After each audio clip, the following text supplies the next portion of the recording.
Bom, acho que todo mundo viu o tapa que o Will Smith deu no Chris lá, no Chris Rock, né? Então tem o que a gente vê, que é um homem de 54 anos dando tapa num outro cara de dois negros, defendendo uma mulher que necessariamente não precisava ser defendida, né? Tem tudo isso. E na minha perspectiva tem coisas que são muito mais profundas do que isso e que a gente não está falando, né? Por acaso eu li a biografia do Will Smith, e o motivo que eu li é porque o Will Smith teve um breakdown e foi fazer terapia com uma pessoa que eu fiz formação na Califórnia, que eu adoro, que é uma terapeuta e facilitadora tântrica e tal, a Michaela. E aí eu fui ler o livro dele, né?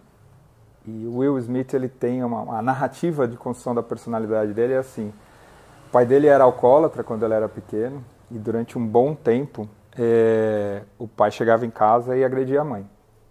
E ele presenciou isso algumas vezes. E isso congelou ele, né? E ele descreve nos primeiros capítulos do livro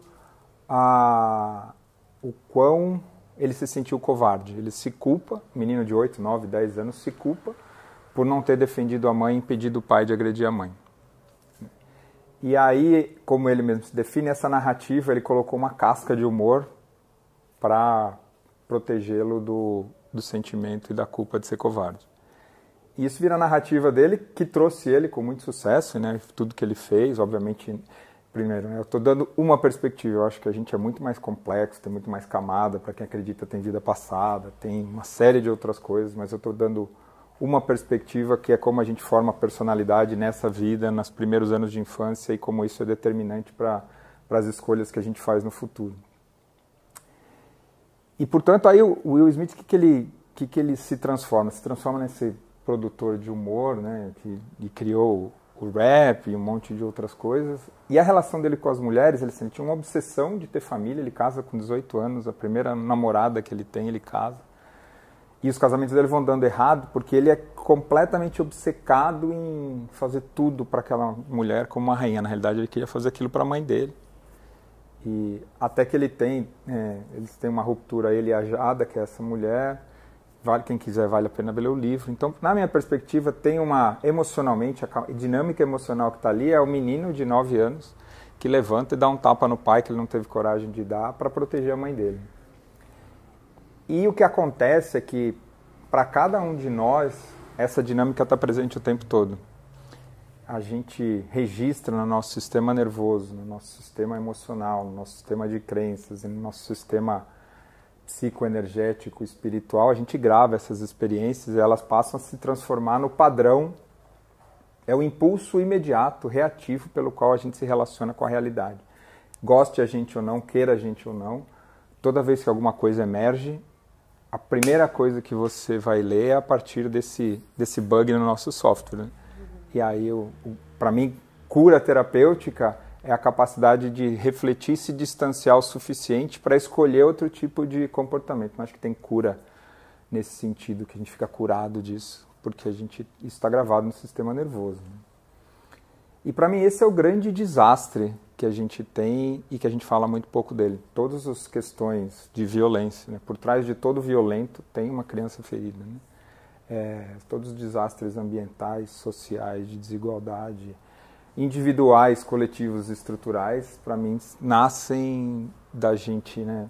Como diz a Laura Gutman, do patriarcado, que tem essa violência estrutural de mães que têm filhos homens para ser guerreiros e filhas mulheres para serem mães de guerreiros. Ou seja, tem um processo de esterilização da experiência emocional. Então, o que a gente mais precisa são crianças que tenham apego seguro e uma experiência positiva na primeira infância para poder serem adultos maduros e fazer as escolhas pelas quais você tá colocando e falando, né? E infelizmente a gente fala pouco disso, né? E para mim todas as evidências, né, da psicologia do desenvolvimento, a neurociência chega perto das descobertas do Freud lá atrás, mostram que mais ou menos até 4 anos de idade, o que a gente experimentou até 4 anos de idade define o nosso script, define 70% disso. Se eu vou ser perfeccionista, se eu vou ser fazedor, se eu vou ser intenso emocionalmente, se eu vou tentar impor a minha vontade. E aí até os 7 anos de idade é 95. Né? Então boa parte da narrativa e do script que a gente construiu antes de ter memória. A gente tem memória inconsciente, mas não tem memória consciente sobre esses temas e essas coisas. Né? E portanto, o processo de amadurecer, e você trouxe uma coisa bem legal, que é essa coisa a gente se anestesia para não sentir a dor, então a gente aumenta o sofrimento para não sentir a dor. Né? O processo de amadurecer e de ser humano maduro e adulto é dolorido porque a gente se desconstrói. Né? Tem esse paradoxo, né? E é legal que amadurecer como ser humano representa se desconstruir. Desconstruir o ego, desconstruir as narrativas da personalidade, do que a gente é. Quanto mais a gente se desidentifica do que a gente acha que mais maduro a gente fica. E é dolorido, porque é como se estivesse amputando coisas pelas quais você foi se identificando ao longo da vida e da existência. E portanto, tem muito pouca gente predisposta a fazer isso. Né? Meu filho, a gente trabalha junto com algumas coisas, mas ele é atleta de vôlei e está na Europa. A gente estava falando semana passada, ele falou, pai, você está na bolha da bolha da bolha. Você está na bolha de quem ganha mais de 7 mil reais por mês, de quem tem um processo de viver com pessoas que acreditam na mesma coisa e que tem essa procura por autoconhecimento. A vida é bem difícil. Né? Esse é a minha paixão, obsessão, minha singularidade é acreditar que toda transformação ela é direcionada por isso, esse compromisso. Né, o Ken Wilber, que é um cara que eu adoro, ele fala, só tem uma saída, a saída é para dentro. Né? Então, enquanto a gente está externalizado, e infelizmente, mesmo no nosso mundo aqui regenerativo, né, como é que você chamou, no mundo visionário, tem muita gente que usa a narrativa visionária para se esconder das próprias dores. E aí é super dolorido, porque não é de dinheiro, não é de sucesso, mas é de resolver alguma questão ambiental, de resolver alguma questão social, mas a pessoa está vomitando o tempo todo dela as questões mal resolvidas e criando um monte de problema nos contextos coletivos que querem transformar. Né? Então, para mim, seria de utilidade pública se a gente criasse um contexto de transformações verdadeiras, pessoais, junto com o processo, porque eu acho que é um pouco do que eu acredito, né? A formação que elas fizeram é um pouco dessa ideia de que a gente só transmite o que a gente consegue corporificar. Né? Usando os últimos minutos aqui para falar um pouco da minha experiência, né? O que foi acontecendo comigo, que me levou para encontrar esse lugar disso como propósito, eu nasci nasci na periferia de São Paulo, numa família super humilde, e a polaridade do masculino e do feminino sempre esteve muito presente na minha vida. E então minha mãe tinha 11 irmãos, meu pai 4, uma história longa, mas basicamente tinha muito tio, muito primo, a maioria homens, né? E eu lembro, assim, com 6, 7 anos, eu tinha algumas coisas de sensibilidade, de me sentir diferente, mas que foram completamente sufocadas por conta de um machismo, tinha que ser homem, não podia chorar e tal, e que acabam de ser enterradas, porque quando eu tinha 8 anos eu sofri um abuso sexual por um menino de 14, então qualquer esperança de desenvolver sensibilidade foi enterrada ali, e a narrativa que eu construo a partir dali eu preciso provar que eu sou homem, e para provar que eu sou homem eu tenho que fazer coisas de homem, então jogar futebol, ser bom aluno, aprender, e sair com muitas mulheres para provar que eu sou homem. Eu tinha pavor da ideia de ser homossexual, apesar de uma das coisas mais complexas quando você é abusado, é você sentir prazer e sentir culpa e todas essas coisas encamadas, essas coisas super difíceis, né? E esses sentimentos super ambíguos. Então, a história de crescimento da minha vida, eu costumo dizer que foram avenidas paralelas, então uma coisa de estudar, desempenhar, ser atleta, profissional, carreira, tudo acontecendo muito rápido, até que eu casei com uma mulher que eu mal conhecia, porque ela era de Porto Alegre, em São Paulo. A gente passou um tempo se encontrando em Santa Catarina, no meio do caminho, de ônibus. E quando a gente se casou, a gente não tinha convivido nenhum tempo junto. E logo, né, no primeiro ano de casado, quando a gente viu que apertava a pasta de dente em lugar diferente, ela propôs a gente fazer terapia. E a terapia foi o lugar onde encontrei para canalizar e trabalhar todas essas questões e dar contexto e dar significado para o processo, né? Eu mergulhei no processo terapêutico, tive muita sorte, né?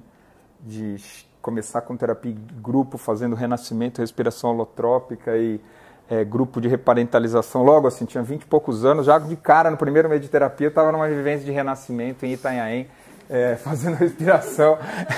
Mas foi muito transformador, eu fiquei apaixonado por isso. E aí comecei a ter essa intuição de que eu tinha que levar isso para dentro das organizações, e foi um pouco disso que eu fiz, até dar de frente aí com a Noite Escura da Alma, que eu fui presidente do Hopi Hari, tentei levar essas coisas para o Hopi Hari. E a vida vai apertando, a gente às vezes aperta mais do que... Não, a gente sempre, né, aperta sempre do jeito certo, né? Ontem mesmo eu estava com um cliente amigo, um cara da minha idade, que teve linfoma. E o cara, né, treinava todo dia 2 horas por dia, no auge, um monte de coisa e tal. Aí o cara diagnóstico de linfoma. Ele falou, e aí essa é uma coisa que eu acredito, mas não sei se eu senti na extensão que ele sentiu já, que é. Uma coisa é você saber que você vai morrer, outra coisa é você ter um diagnóstico de câncer correndo o risco de em 6 meses você estar morto, né? Aí você coloca em perspectiva, será que são essas coisas que eu queria estar fazendo mesmo? Será que são essas coisas que têm valor mesmo? Né? Enfim, eu gosto de dizer desse ano de 2002, porque eu me separei em 2000, minha esposa levou meus 2 filhos pequenos de volta para Porto Alegre, então eu tive que me separar dos meus filhos, assim.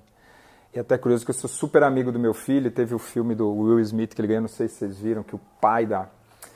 E eu tenho muito essa conversa com o Pedro, né, porque com o Pedro e com a Nanda, com os meus 2 filhos, mas com o Pedro por causa da proximidade do esporte. E só dá para dizer sinto muito pro seu filho, não dá para justificar de separação, o casamento acabou. Eu não tive presente no momento que era crucial para ele. E a gente teve e toda vez que tem essa conversa dói, né, porque eu falei, não te enchi tanto o saco quanto o pai da Serena e da Venus Williams. Ele falou, você estava longe, né, pai? Então, e aí só dá para dizer sinto muito, não dá para justificar.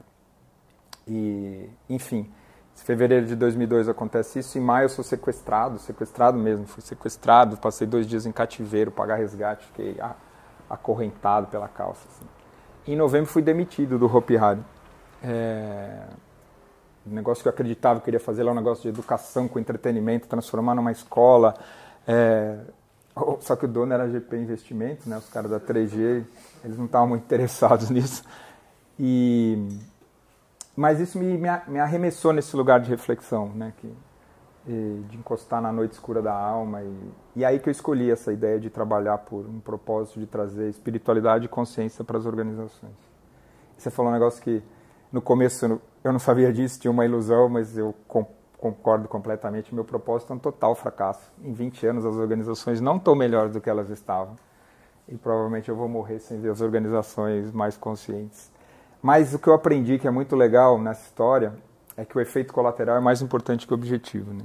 E talvez esse seja um dos princípios de regeneração, e a metáfora da abelha é muito legal, que é a abelha lá tem o propósito de fazer mel, e para fazer mel ela poliniza. Então o que você precisa polinizar, né, a serviço do propósito, você fez a metáfora da maratona, eu usei durante um tempo essa metáfora da maratona e comecei a usar a metáfora da jornada, de uma peregrinação, até um dia que um cara me mandou um vídeo do Alan Watts, e aí o Alan Watts fala assim, "The life is not a journey", a vida não é uma jornada, porque uma jornada implica destino.